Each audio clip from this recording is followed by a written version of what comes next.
This happened 3 years ago. I was 32 and looking for a change of scenery. I moved to Chacala, Mexico. I wanted inspiration for my graphic design work. When I settled into my new rental, I felt excited. The beach was close and everything was colorful. The townspeople seemed nice. I thought I'd found my perfect spot. On my second night, I woke up to a strange tapping on the bedroom wall. At first, I thought it was my neighbors, but the sound wasn't random. It was rhythmic and felt deliberate. I tried to ignore it, but it only got louder. I felt uneasy, like something was off. The next few days were weird. The lights in the empty house next door flickered. I told myself it was just old wiring. But one night, I felt eyes on me. I looked outside and saw local children playing. They laughed at first, but then stopped when they saw me. They whispered to each other and left. I felt a chill creep down my spine. Days turned into weeks. The tapping became a gentle scratching. It was like it was haunting me. I could hear it while I worked. I felt like I couldn't breathe. It was too much. Each time I heard it, my heart raced. I wanted to think it was just the old walls, but I had a nagging feeling. I decided to knock on my neighbor's door. Maybe they could explain. I stood there, feeling silly. I knocked again, but got no reply. I felt defeated. But as I walked back home, that scratching followed me again. It made my skin crawl. The children continued to avoid me. I could hear them chattering outside, but they wouldn't look my way. I felt so lonely. I searched online for Chacala's history, but found nothing strange. Was I making this up? One night, as I lay in bed, the scratching returned, louder and frantic. I felt something cold brush against my arm. I spun around, but there was nothing there. My heart pounded in my chest. I wanted to leave, to escape this place. Then I heard a whisper, so faint. It came from the wall. I couldn't understand the words, but they chilled me. I sat up, shaking, trying to convince myself it was just my mind, but it didn't feel like that. I wanted to run. I turned on the light, and it all went silent. I stared at the wall. Something flickered behind it, a shadow. Then I thought I saw a face. Maybe I was just tired and imagining things. I lay down again, scared and restless. I couldn't sleep. I kept thinking about what might be on the other side of that wall. Why was I being tortured like this? I desperately wanted to escape, but I was too afraid to leave the room. 3 years later, I still don't know what was behind that wall. I never did find out. All I can remember is that feeling of eyes watching me and the whispers I couldn't understand. Chacala was supposed to be a fresh start. Now it felt like a nightmare I couldn't wake up from. The following week, I couldn't shake the feeling that I had to confront this oddness head on. I felt trapped, not only by my fears, but by my own inaction. Being stuck in my own head only fed my anxiety. So I decided to take a walk around the neighborhood, hoping to clear my mind and gather the courage to talk to my neighbor. As I strolled past the empty house, I noticed something unusual. The door was slightly ajar.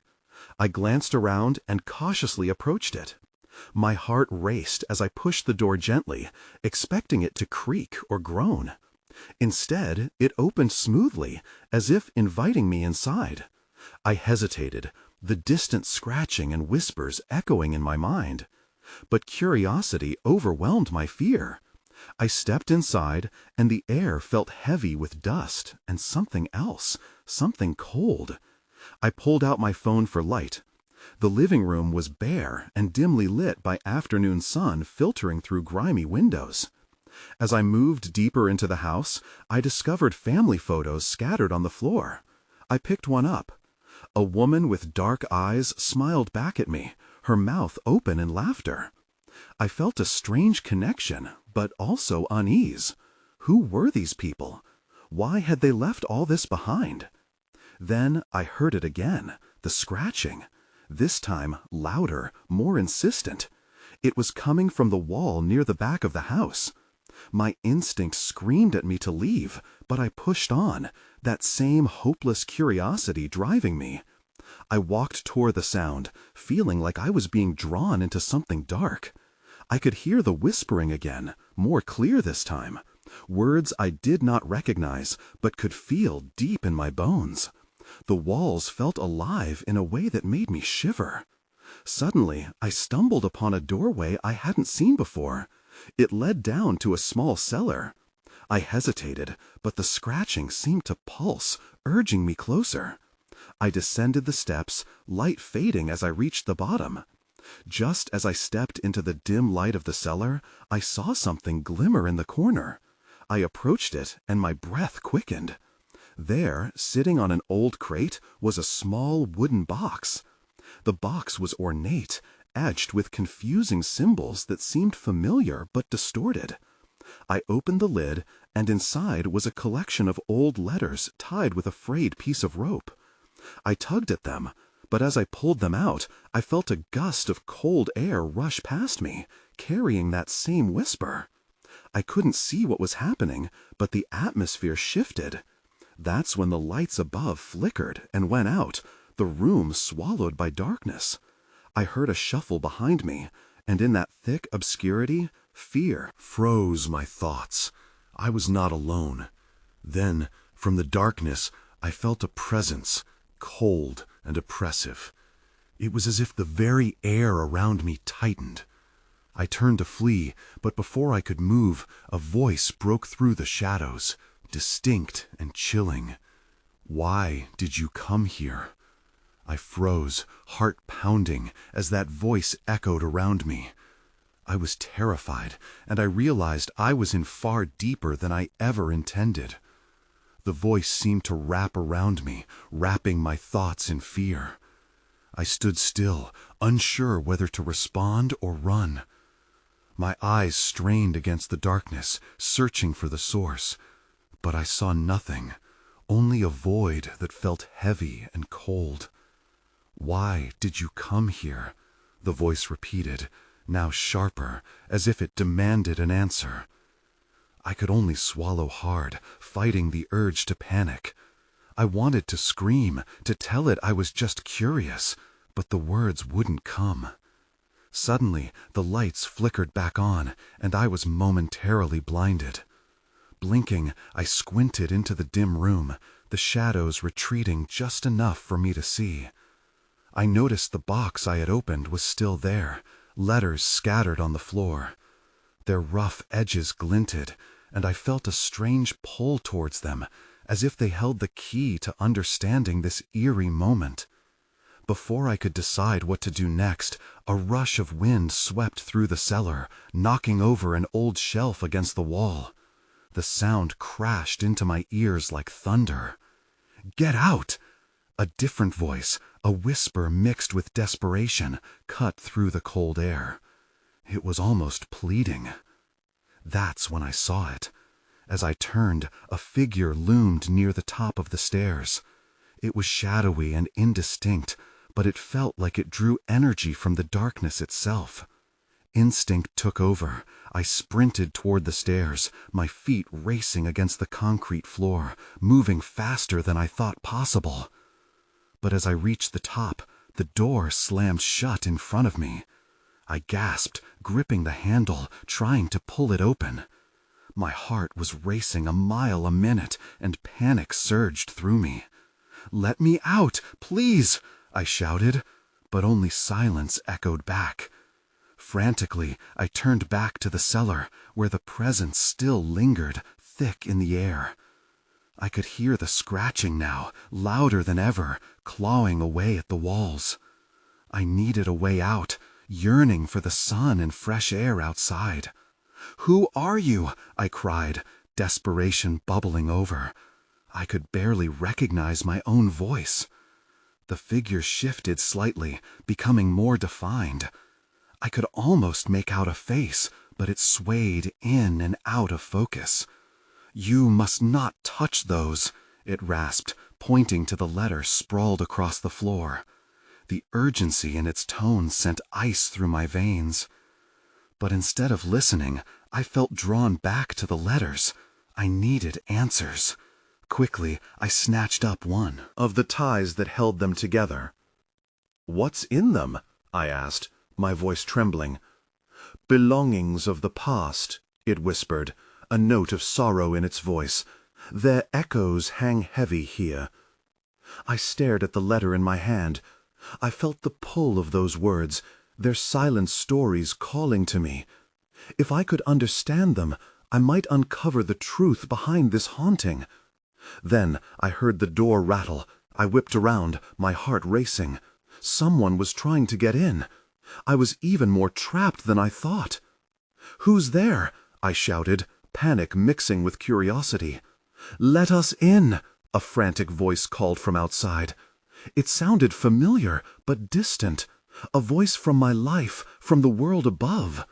I was caught between two unknowns, and I had to decide which one to face. I hesitated, torn between the dark figure in the cellar and the frantic pleas from outside. My heart raced, caught in a vice between fear and a desperate need to understand. "Let us in!" The voice grew louder, urging me to act. But as I glanced back at the figure, I felt an unshakable dread wash over me. I couldn't ignore the warning in its eyes. "Who are you?" I yelled, but the darkness only clung tighter, swallowing my words. The figure shimmered like a mirage, and I saw a hint of anguish etched upon its face. It was pleading too. "Don't let them in," it rasped. But the urgency of the voice outside drowned out its warning. My curiosity clawed at me, every instinct screaming that there was more to discover. Yet fear rooted me in place. "Please, we need you." The voice outside was more frantic now. I could almost feel its desperation seep through the door, tugging at my heartstrings. It was a moment of reckoning. I didn't know if I could trust the figure in front of me, but the familiar voice stirred something deep within. It felt like a lifeline, a life thread that connected me to the world I knew. "Who is it?" I shouted back, straining to hear.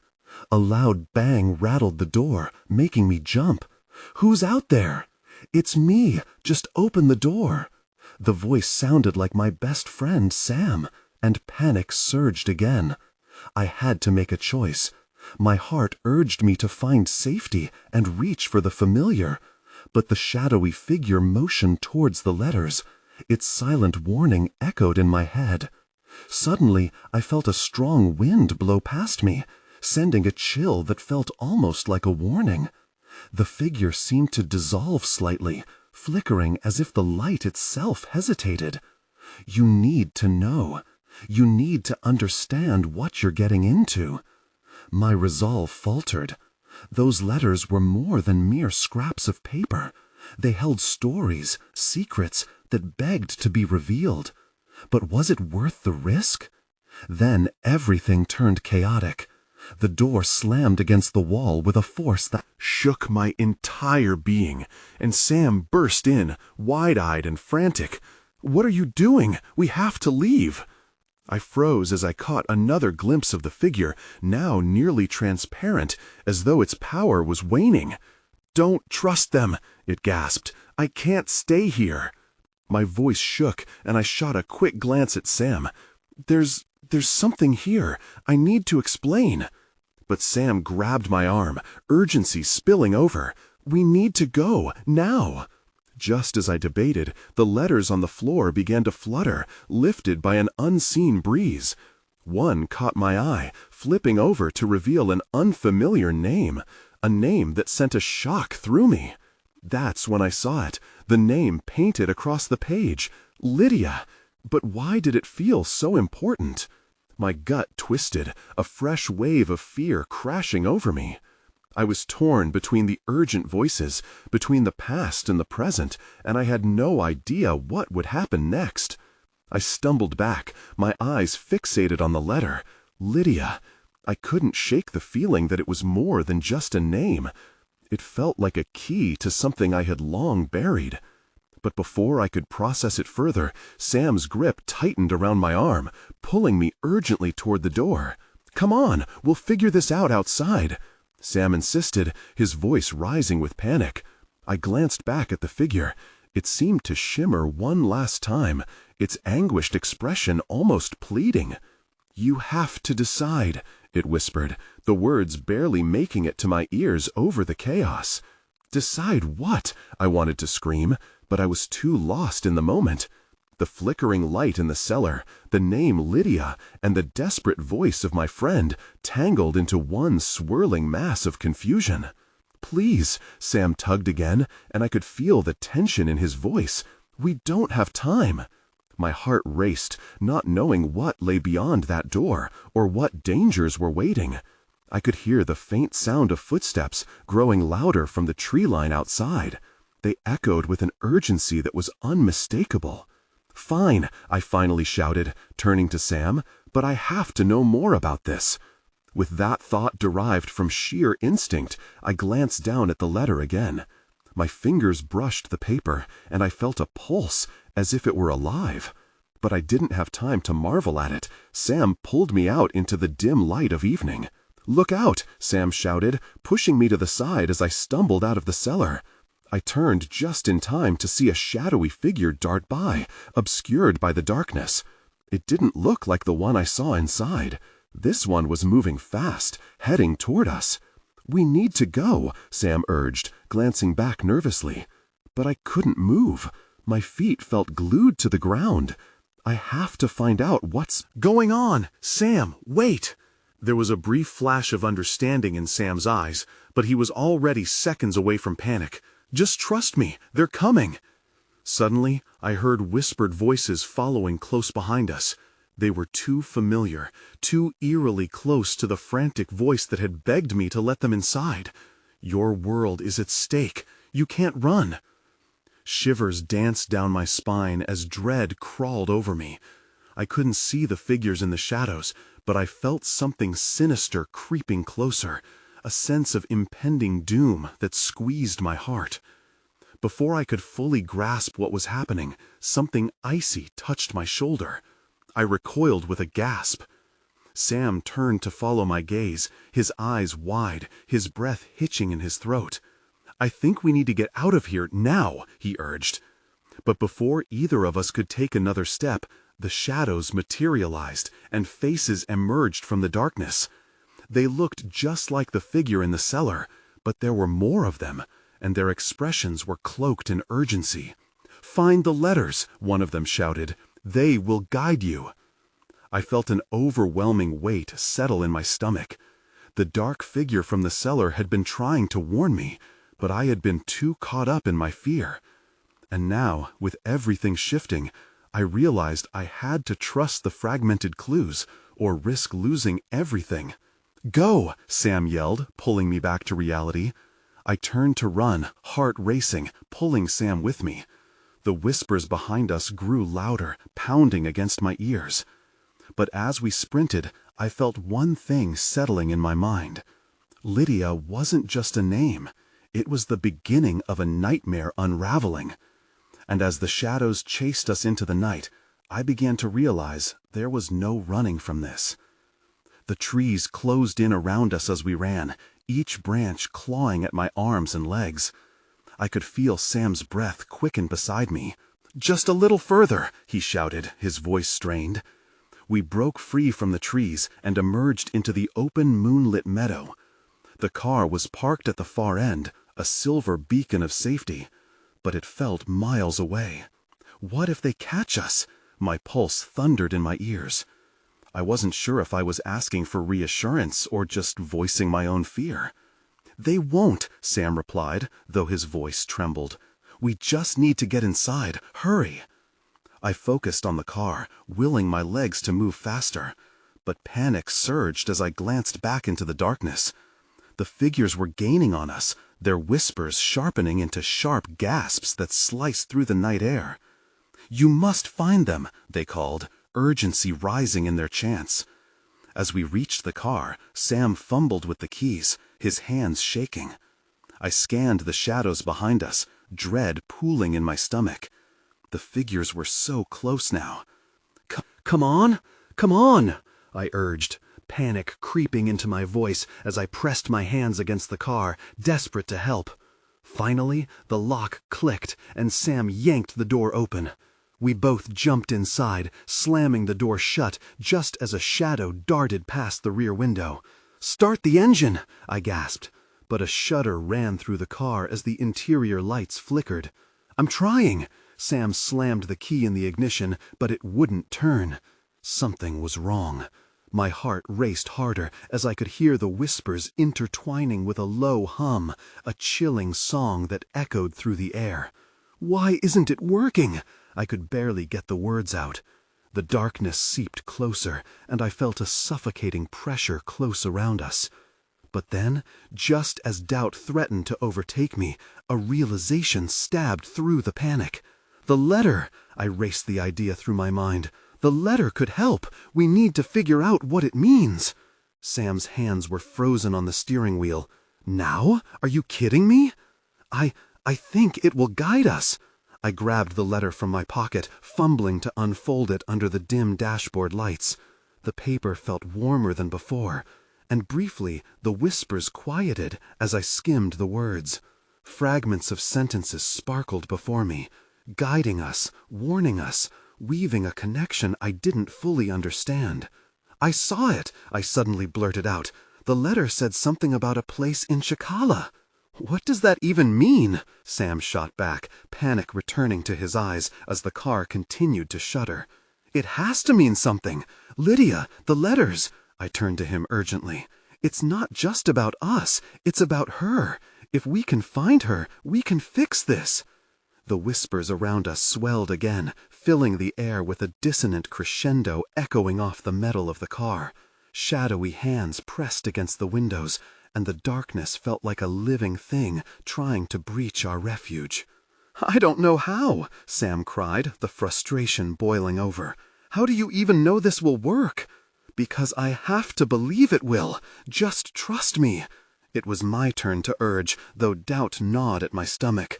But before I could push further, the shadows began to twist, forming shapes that loomed and threatened.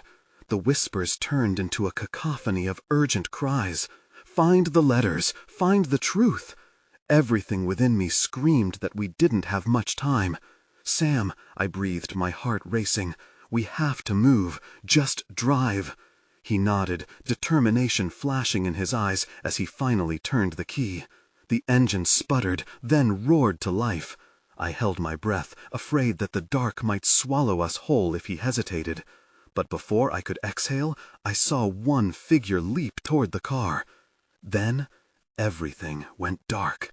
The darkness swallowed us. I squeezed my eyes shut, but the nothingness was suffocating.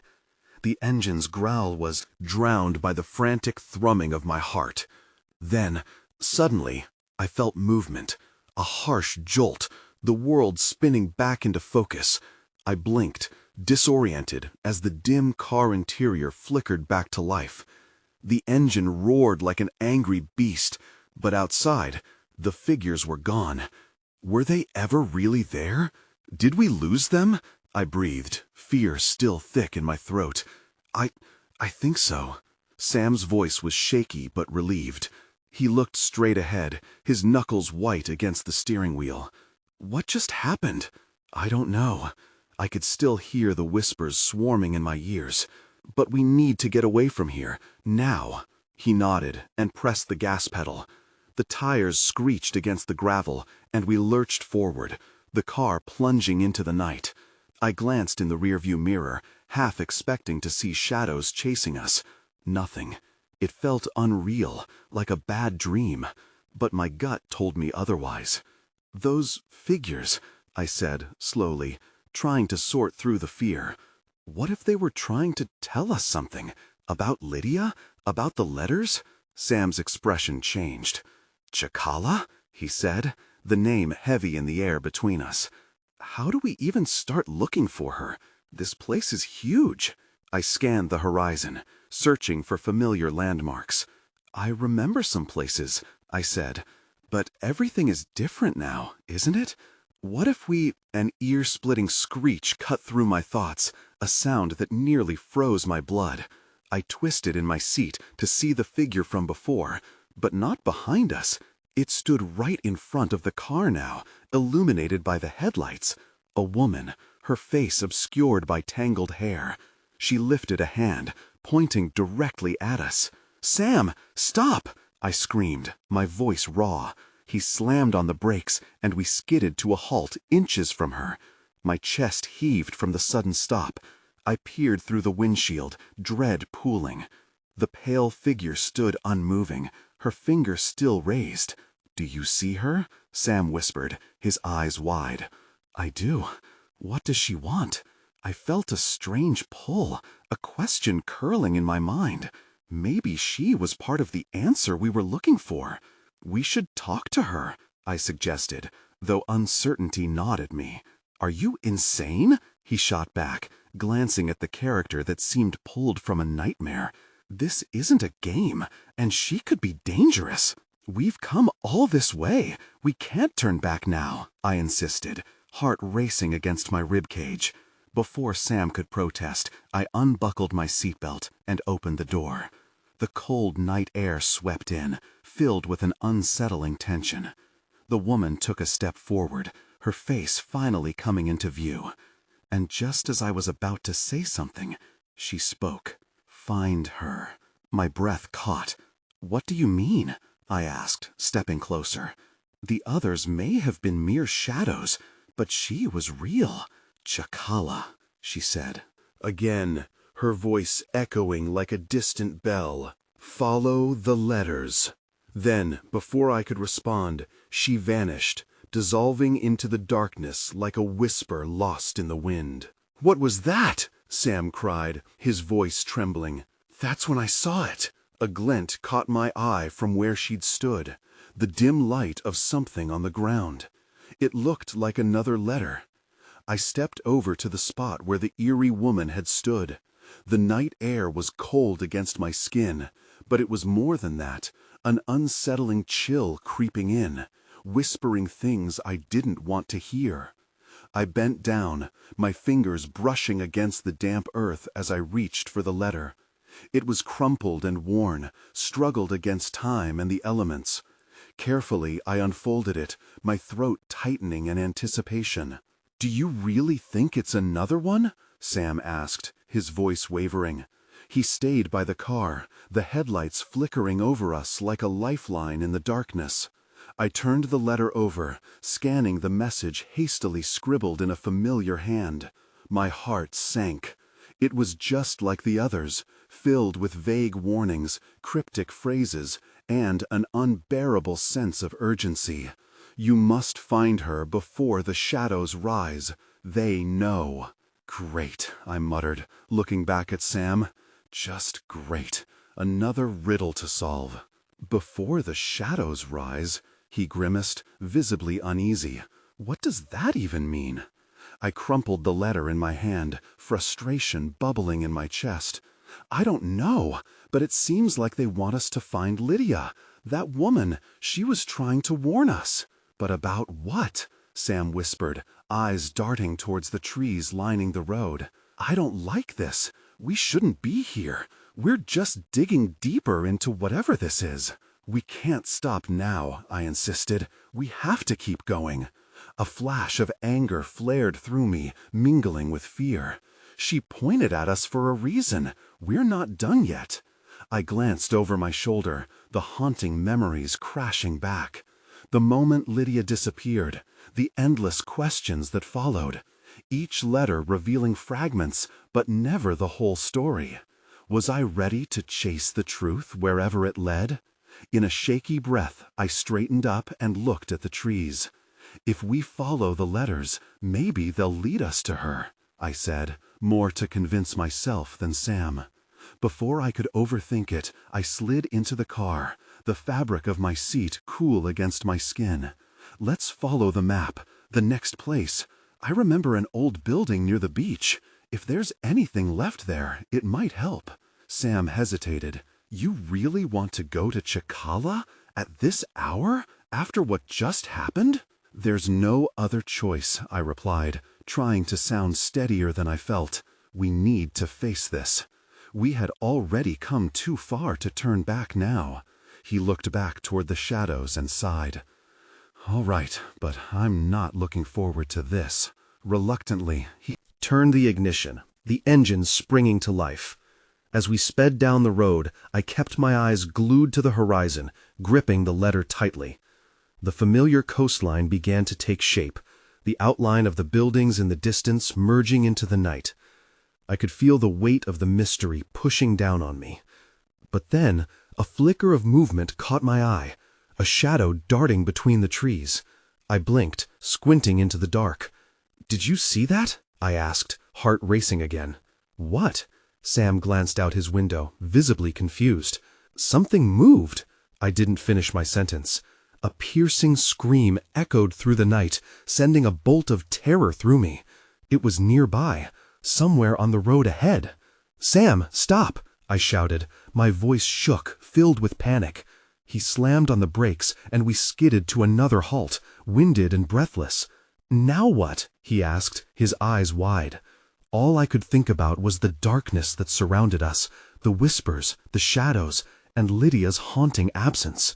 And just beyond that scream, the truth felt closer than ever. The night was suddenly too quiet, as if the world held its breath. I scanned the trees bordering the road, my pulse pounding in my ears. "There was a scream," I whispered, almost to myself. "We have to check it out." "Are you crazy?" Sam shot back, his eyes wide with disbelief. "That sounded like someone in pain." But I didn't care. We needed answers. "If Lydia is out there, we can't just leave her," I replied. With the engine still rumbling, I threw open my door and stepped into the cool breeze, slipping the letter into my pocket. The dimmed headlights barely lit the ground in front of me, but I pushed myself onward. "Wait, don't go too far," I heard Sam call after me, but I couldn't slow down. I stumbled toward the trees, half expecting to find someone or something waiting for me. Each step seemed to thud loudly in the stillness, and the hairs on my neck prickled. The scream echoed again, muffled but undeniably close. Panic squeezed my chest. Where was it coming from? "Lydia!" I shouted into the dark, my voice trembling. I hoped somehow she would answer. The only reply was the wind rustling through the leaves. Sam caught up, grabbing my arm. "We should go back. This isn't right." I could see the fear in his eyes, mirroring my own unease. "No, just a little further," I insisted, pulling away from him. "We can't run away from this." As we approached a clearing, I froze. In the moonlight, the ruins of an old building emerged, its walls crumbling as vines snaked around the edges. It looked abandoned, ghostly even. I felt a jolt of recognition. I had seen pictures of this place, drawn from the letters that had haunted us for years. I hesitated, scanning the area for any signs of life. Then I saw it, a figure near the dilapidated structure. It was small, hunched over. My heart raced. "There!" I whispered, pointing. Sam's grip tightened on my arm. "What if it's not Lydia?" I called out again, louder this time. The figure jerked up, spinning around. My heart sank. It wasn't her. A girl stood there, her face pale and ghostly in the moonlight. She looked no older than 16, her eyes wide and wild. "Help me!" she shouted, voice cracking. "Please, you have to get out of here. They'll find you." Panic swept over me as I tried to understand. "Who are you? What do you mean?" Before she could answer, shadows moved around us, shifting between the trees, whispering in a language I couldn't comprehend. Each murmur felt chaotic, like the wind carried secrets meant to stay buried. "Run!" Sam yelled, pulling me back toward the car. My feet wouldn't move. I stared at the girl, fear rooting me to the spot. "We can't leave her!" I shouted back, desperation clawing at my throat. "Let her go!" she screamed. "There's no time!" Suddenly, a chilling laugh echoed from behind me. I turned slowly, dread flooding my veins. A dark figure stepped forward, obscured by the shadows. That's when I saw it, an ominous glint in the creature's eyes. Everything around me fell into chaos. The girl's warning, the whispers, and the laughter all merged, drowning me in a tide of fear. I had chased the truth, but it felt like it was chasing me now. The darkness spun around me, like a nightmare unspooling. I felt paralyzed by fear as whispers danced just out of reach, their words slipping through my fingers like sand. The laughter echoed louder, saturating the air with an ominous energy that set my skin crawling. "Stay back!" I shouted, trying to summon some courage as the dark figure loomed. But it didn't retreat. Instead, it advanced slowly, almost savoring the moment, creeping closer like a shadow ready to swallow me whole. The girl near the crumbling building stepped back, her eyes wide with terror. "You need to leave! They know about you!" she cried. She turned to the figure, fear etched into her features. Her voice trembled, but there was a fierce determination behind it. "You can't take them!" The figure paused, and for a moment the air was filled with an electric tension. "You are entangled in the past," it hissed, the shadows swirling around its feet. "You cannot escape what you do not understand." With a sharp intake of breath, I realized the truth. They weren't just shadows. They were remnants of something far worse, something tied to the whispers and the letters, to Lydia and the long-held secrets of this cursed place. "Run!" I yelled again, my instincts flaring. I turned to Sam, who was frozen in place. "Now, let's go!" The girl stepped forward with surprising strength. "Wait! You can't leave without understanding!" But another laugh broke through, more menacing this time, snapping our noses back to the immediate danger. Sam yanked my arm, pulling me back toward the car. I fought against his grip, torn between my desire to understand and the instinct to survive. "We can't help her." He was urgent, his eyes darting around as shadows writhed along the ground, reaching for us with hungry intent. Another jolt of fear shot through me. "But what if she knows how to stop this?" I pleaded, catching a glimpse of that woman's face, the longing behind the fear. The name Lydia swirled in my mind, a thread that pulled me closer to understanding. "I thought you wanted to help." Sam tugged harder. "She's not our responsibility. Please." I felt the weight of the girl's fearful gaze, the shadows creeping closer, and my heart started to race in a different rhythm. "You're right," I admitted, breathing heavily. "But I can't run from this. I need to know why." The boyish hope I held felt fragile and yanked in all directions as the darkness moaned. The whispers intensified, arguing amongst themselves, rising to a frenzied pitch. "You must follow the shadows. Find her," soared through the chaos. The shadowy figure charged then, moving faster than anything human could. As I turned to run, I glanced back one last time. "Lydia!" I shouted, though I knew I was losing her the moment I said her name. But what if she was in the girls' hands? What if they were meant to unite, destined to weave the truth across the broken fabric of what haunted this place? An icy breath brushed past me, sharp and biting, urging me along. I sprinted toward the car, my heart thrumming in time with a wild uncertainty. Sam was already inside, revving the engine, desperation flashing in his eyes. "Go! Go!" he shouted. But all I could think about were those letters and the name dangling just out of reach. I boarded the passenger seat as shadows clawed at the rear window, and then we barreled forward. The tires peeled out in a furious spray of gravel. As we surged onto the road, the darkness seemed to churn behind us, figures swirling in a concerted chase. I turned to look back, heart hammering.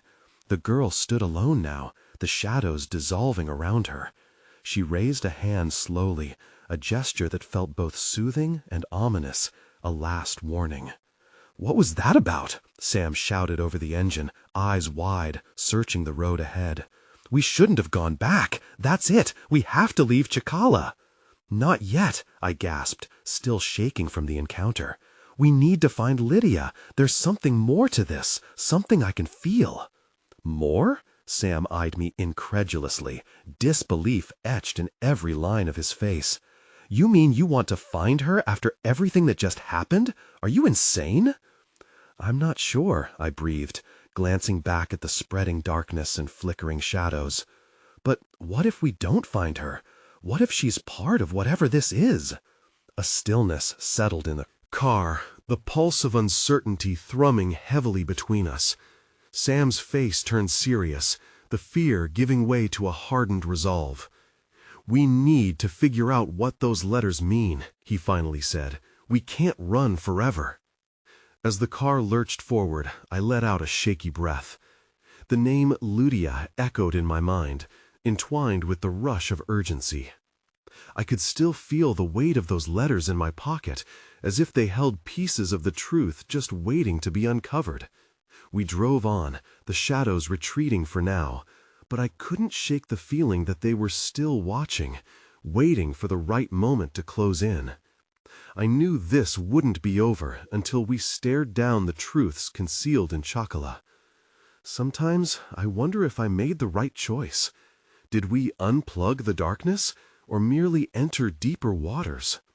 With every turn of the tires, I felt the pull of unanswered questions, each echo woven into my very being, whispering their secrets against my soul. Only time would tell.